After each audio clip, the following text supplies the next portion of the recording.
உறவுகளுக்கு வணக்கம். நான் உங்கள் டிகேவி ராஜா. இந்த காணொளி தஞ்சை மாவட்டம் நடுக்காவேரியில் உள்ள காவல் நிலையத்தில் தங்கை கீர்த்திகா தனது சகோதரனுக்கு நீதி கேட்டு போராடி விஷமருந்தி உயிரிழந்தார். அவருடைய உயிரிழப்பானது அந்த ஒட்டுமொத்த மக்களின் பேரிழப்பாக பார்க்கப்பட்டது. இதனை எதிர்க்கும் விதமாக அரசுக்கு அழுத்தம் கொடுக்கும் வகையில் தொடர்ந்து தஞ்சாவூர் மாவட்டம் நடுக்காவேரியில் உள்ளிருப்பு போராட்டமானது 16 நாட்களுக்கு மேலாக நடைபெற்றது.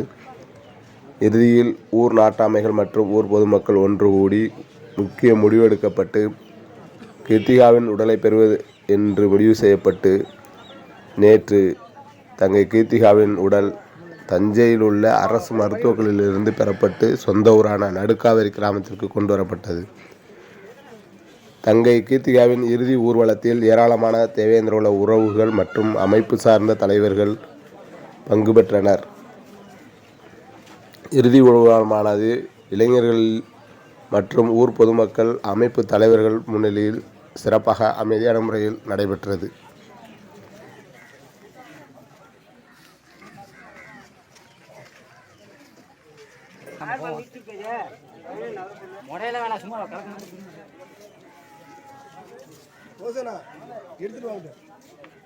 எடுத்துக்கிட்டு போங்க.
ஒன்று போடுங்கப்பா. மொத்தம்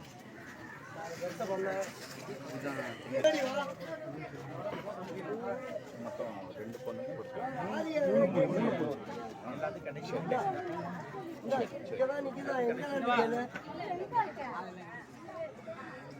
இதை வந்து மாநில சேர்னுடைய மகள் வெளிச்சேரன் மொத்தம்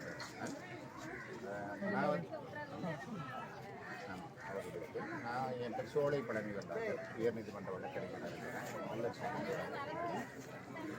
நான் டெய்லி நான் காவல்துறையிட்ட கேட்டுட்டு செய்கிறேன்.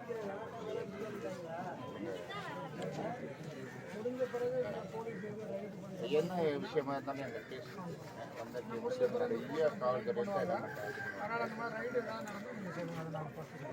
அதே மாதிரி அந்த நான் பேசும்போது சொல்லிடுறேன். அந்த விஓ அந்த சர்டிஃபிகேட் கொடுக்குறது வைக்கிறது அந்த ஃபண்ட் பணம் கொடுக்குறது இதெல்லாம் நீங்கள் வந்து என்ன பண்ணணுன்றது நேரடியாக கொடுத்து சொல்லிடுறேன். ஏன்னா வளைவிடு வந்தேன். அது நம்ம இப்போ 1000 பேர் கூடியது. ஆனால் தனியாக போகும்போது அவங்களுக்கு யாருமே உதவி வராது. நிறையா நிகழ்ச்சிகள் பண்ணியிருக்காங்க. கடைசியாக கூட இந்த குழந்தை தேவேந்திரன் அதுக்கு பின்னாடி ஈஸ்வர பாண்டியனுக்கு அச்சமரத்தில் காட்டி கொடுத்துருப்பாங்க. வாரிசுக்கு வேலை அந்த வேலை முடிஞ்சிட்டாலும் கூட அவங்களுடைய தாயை இறந்துட்டால் மகளுக்கு அப்படின்றத புதுசாக நம்ம கொண்டு வந்து வாங்குவோம். சரிங்களா? இந்த மாதிரி எந்த அளவுக்கு நாங்கள் முயற்சி பண்ணுவோம். சரிங்களா? ஆழ்ந்த இரங்கல் ஒரு வீர மகிழ்ச்சியாக தான் இருக்கணும். சரியா? ஆனால் என்ன பண்ணியிருக்கணும்னு தெரியுமா? இது வந்து இப்போ நான் சாக போகிறேன்னு முடிவு வச்சுருந்தாங்க, தன்னை வந்து வருத்தி வேற அளவுக்கு அதை பண்ணியிருந்துச்சுனாக்க அவனையும் சாக. சரி பார்ப்போம், நம்ம வடிவ மண்டத்துடைய பேச்சுன்றது பார்ப்போம். சரியா?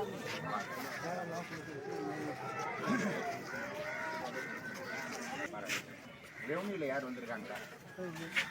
ரெவன்யூவில் அங்கே வந்து பேசுகிறது இங்கே நாங்கள் இரங்கல் கூட்டத்தில் நாங்கள் பேசிட்டு போயிடுவோம். கொஞ்சம் யாருமே ரெவன்யூவில் கூப்பிடுங்க.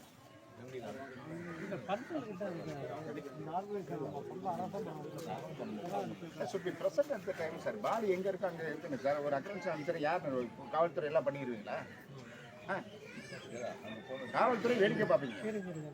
அவங்க ரெவன்யூ நிற்கிறாங்கன்னா ஹை ஆஃபீஸருக்கு பதில் சொல்லுவாங்கல்ல.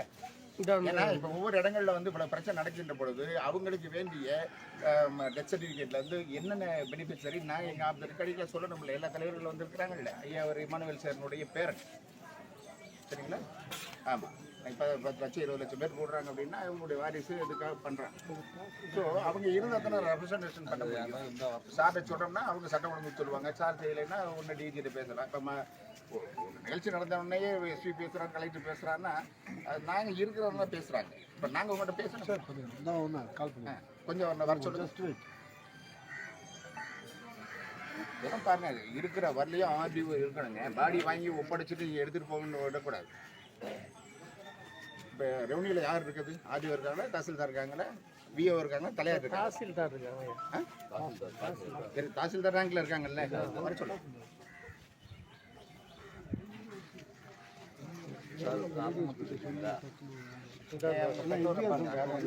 ஐயா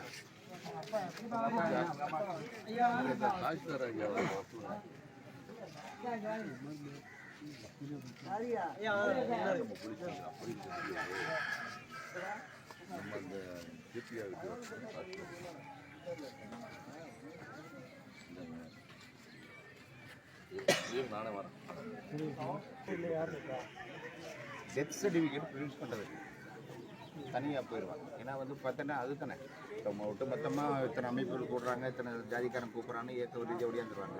கடைசியில் பாதிக்கப்படுறது அந்த குடும்பம் மட்டும்தான். அதனால் நம்ம எப்பயுமே அதை கரெக்டாக கடைபிடிச்சி அதை வந்து செஞ்சு கொடுக்க முடியாது.